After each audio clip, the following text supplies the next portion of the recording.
Նիկոլ Փաշինյանի հակաեկեղեցական արշավին միացած 10 եպիսկոպոսները այսօր մայրաթոր գնալուց ժամեր առաջ հայտարարել են, որ իրենցից մի քանիսը, որոնք Գերագույն հոգևոր խորհրդի անդամ են, կաթողիկոսի որոշմամբ դեկտեմբերի 15-ից հեռացվել են խորհրդից։ Եպիսկոպոսները պնդում են, թե 2021 թվականին Գերագույն հոգևորականների խորհրդի կազմը պետք է փոխվեր, ինչը տեղի չի ունեցել։ Հայտարարության վերջում եպիսկոպոսները կրկին հարցի հանգուցալուծում են համարել ամենայն հայոց կաթողիկոսին հանգստյան կոչելը, նոր կանոնադրություն մշակելն ու ընդունելը, հիմնվելով Հայ առաքելական Սուրբ եկեղեցու ավանդության եւ առաքելության վրա։ Մայրաթոր Սուրբ Էջմիածինը հայտարարություն է տարածել զգաստության կոչ անելով մեջբերում վտանգավոր հավաքի նախաձեռնությունը ստանձնած 10 եպիսկոպոսներին։ Հայտարարության մեջ մասնավորապես նշվում է, որ եպիսկոպոսները պետք է դրսևորեն պատասխանատվություն եւ գործեն բացառապես եկեղեցու կանոններով։ Մայրաթորը նաեւ հորդորել է ժողովրդին պահպանել հանդարտություն եւ չտրվել սադրիչ հայտարարությունների ազդեցությանը։ Նիկոլ Փաշինյանի հակաեկեղեցական արշավին միացած 10 եպիսկոպոսները գնալու են Մայրաթոր Սուրբ Էջմիածին, ամենայն հայոց կաթողիկոս Գարեգին Բ-ին հանգստի կոչելու պահանջով, հայտարարել են եպիսկոպոսները։ Ըստ բարձրաստիճան հոգևորականների, ամենայն հայոց կաթողիկոսի հետ ունեցած անհատական զրույցների ժամանակ, թե ժողովական մակարդակով եւ թե հանրային տիրույթում, այլևս հատել են մեջբերում այն սահմանագիծը, որով կարող են անդառնալի վնաս հասցնել թե մեր եկեղեցուն, թե պետությանը եւ թե հավատավոր ժողովրդին, ասված է հայտարարությունում։ Ներքին գործերի նախարարությունը հայտարարություն է տարածել այսօր Մայրաթորում մատուցվող պատարագին ընդառաջ, մասնավորապես նշվում է. Նիկոլ Փաշինյանին հանդիպած 10 եպիսկոպոսների քաղաքացիներին Մայրաթոր հրավիրելուն հաջորդել են սոցցանցերում սադրիչ իրավիճակը թեժացնող գրառումները։ Ոստիկանությունը իրականացնելու է իր առջև դրված պարտականությունները պահպանելու հասարակական կարգը։ Ներքին գործերի նախարարությունը խնդրել է քաղաքացիներին զերծ մնալ իրավիճակը լարելուց եւ հասարակական կարգը խախտելուց, հակառակ դեպքում կձեռնարկվեն համապատասխան քայլեր քրեաիրավական շրջանակներում։ Բյուրականի Սուրբ Հովհաննես եկեղեցում նախատեսված միասնական ժամերգությունը տեղի կունենա Մայրաթոր Սուրբ Էջմիածնում ժամը 17-ին։ Արագածոտնի թեմի տարածած հայտարարության մեջ մասնավորապես ասվում է. հայցում ենք ամենքիդ աղոթական ներկայությունը միասնական ժամերգությանը, միասին աղոթենք անազատության մեջ գտնվող մեր հոգևոր հայրերի, ազատազրկված ու գերեվարված զավակների եւ մեր Սուրբ եկեղեցու անսասանության համար։ Դիմում եմ առաջինը վարչապետ Փաշինյանին։ Եպիսկոպոսներին Էջմիածին ուղարկելով մի պառակտիր մեր ժողովրդին եւ նվեր մի արա մեր թշնամիներին։ Մեր ձևով ժողովրդական շարժման համակարգող Նարեկ Կարապետյանն այս կոչն է արել Նիկոլ Փաշինյանին անդրադառնալով 10 եպիսկոպոսների Մայրաթորում սպասվող ակցիային։ Նա նշել է, որ իրենք լինելու են մայր տաճարում աղոթելու եւ հոգեվոր սնունդ ստանալու։ Հարգելի հայրենակիցներ, խնդրում եմ ձեզ բոլոր կողմերից, թե պետական աշխատակիցներին ում ստիպողաբար քաղաքացիական հագուստով ուժային կառույցներին բերելու են այնտեղ, թե մեր հավատավոր ժողովրդի լինելու ենք այնտեղ հավատավոր ժողովրդի հետ եւ փորձելու ենք ամեն ինչ անել, որ այս օրը, որ նրանք ուզում են սարքեն ամոթի օր, դառնա տոն, համերաշխության տոն։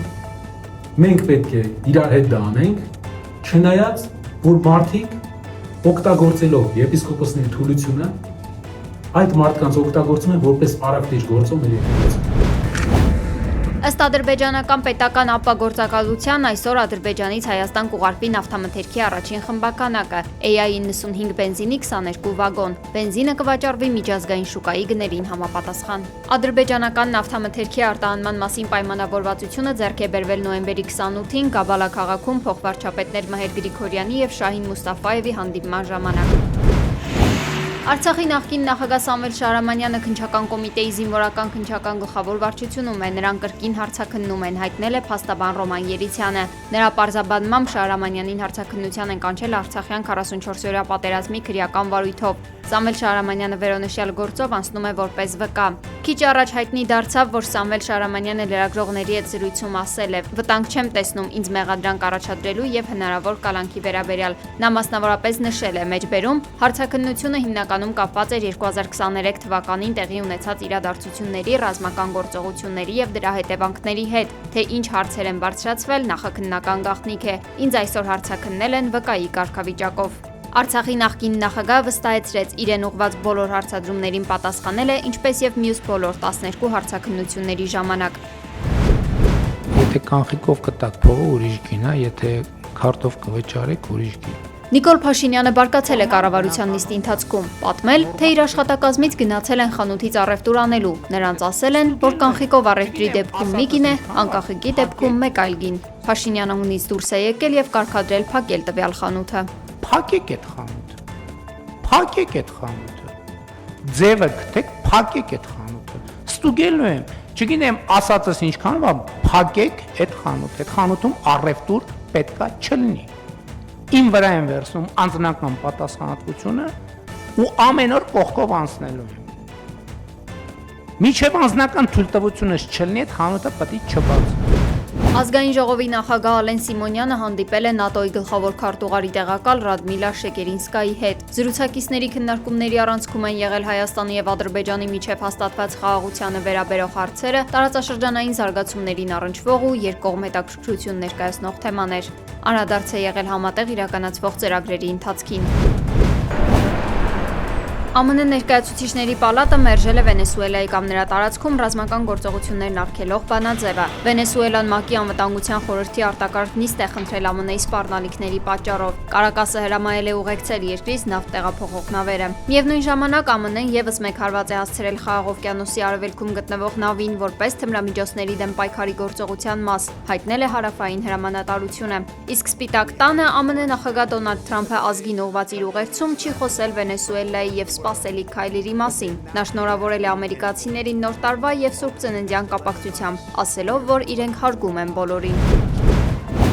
Եվրոպական միության խորհրդարանը հաստատել է ռուսական գազի ներմուծման փուլային դադարեցումը։ Ըստ ծրագրի մինչև 2027 թվականի վերջը ռուսական գազի ներմուծումը կդադարի։ Օրենքն ուժի մեջ է մտել 500 կողմ, 120 դեմ եւ 32 ձեռնպահ ձայներով։ Այնուամենայնիվ, արգելքը պահանջում է հաջորդ տարվա սկզբին սպասվող Եվրամիության նախարարների պաշտոնական հաստատումը։ Պաշտոնյաները ակնկալում են, որ երկրները կհաստատեն գործարքը առանց փոփոխությունների։ Սլովակիայի վարչապետ Ռոբերտ Ֆիցոն հայտարարել է, որ հինգշաբթի Բրյուսելում մեկնարկող Եվրոպական խորհրդի երկօրյա գագաթնաժողովում չի աջակցի որևէ նախաձեռնության, որը կհանգեցնի Ուկրաինայում պատերազմի հետագա սրմանը։ Նրա խոսքով Եվրամիությունը դեռ չունի հակամարտության լուծում։ Ֆիցոն նաև խիստ քննադատել է Գերմանիայի կանցլերին Պուտինին Հիտլերի հետ համեմատելու համար, դա անվանելով չափազանց անհաջող։ Վարչապետը նշել է, որ Եվրամիության որոշ առաջնորդներ կողմ չեն խաղաղ բանակցություններին եւ քննադատել է Բրյուսելի մոտեցումը, նշելով դրա բացասական ազդեցությունը Եվրամիության միջազգային դիրքի վրա։ Եվրոպական հանձնաժողովը առաջարկում է 90 միլիարդ եվրո սառեցված ռուսական ակտիվներ օգտագործել Ուկրաինայի համար, սակայն մի շարք երկրներ, այդ թվում Սլովակիան, Իտալիան եւ Հունգարիան կոչ են անում գտնել քիչ ռիսկային լուծումներ։ Ռուսաստանի անվտանգության դաշնային ծառայությունը կանխել է ահաբեկչություն Վոլգոդոնսկի վարչակազմի շենքում ձերբակալելով ուկրաինական հատուկ ծառայությունների կողմից հավաքագրված ուսանողուհի մահապարտի։ Նրան բռնել են ռումբով ուսապարկը պաշտոնյային հանձնելուց կես ժամ առաջ։ Պայուսակում հայտնաբերվել է մոտ 10 կիլոգրամ տրոտիլային համարժեքով ինքնաշեն պայթուցիկ սարք, խոցող տարրերով։ Ռոստովի մարզում անօդաչու թռչող սարքի արձակման հետևանքով զոհվել է 3 եւս 9 վիրավորվել։ Զոհվել են այդ թվում բեռնատար նավի անձնակազմի 2 անդամ, հարվածի հետևանքով նավում հրդեհ է բռնկվել, սակայն քիչ ուշ այն մարվել է։ Так называемые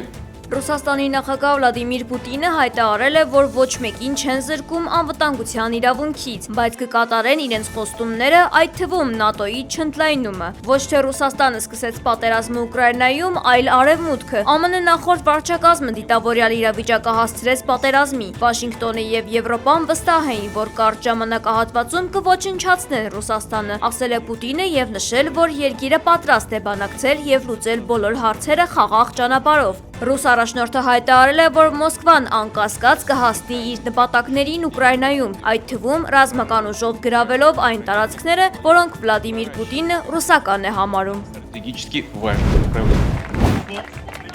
Ֆրանսիայում հարյուրավոր ֆերմերներ արդեն քանի օր է բողոքի ցույցեր են կազմակերպել կառավարության հրաժարականի պահանջով։ Նրանք ցանկանում են երկրի նախագահ Էմանուել Մակրոնին վռնդել Ելիսեյան պալատից։ Ցուցարարները տրակտորներով փակել են փողոցները, պահել հակակառավարական գրառումներով պաստառներ եւ կեղծ արյուն լցրել գետնին, դատապարտելով գյուղատնտեսության նախարարի գործողություններն, ըստ որի կենդանիները պատվաստվում են վիրուսների դեմ, սակայն իրենց խոսքով երկրում տիրում է համատարած սպանդ։ Ֆրանսիայում Եվրոպայում այս տարի գրանցվել է կովերի COVID վարակի 113 դեպք, ինչը հանգեցրել է մոտ 3300 խոշոր եղջերավոր անասունի մորթի։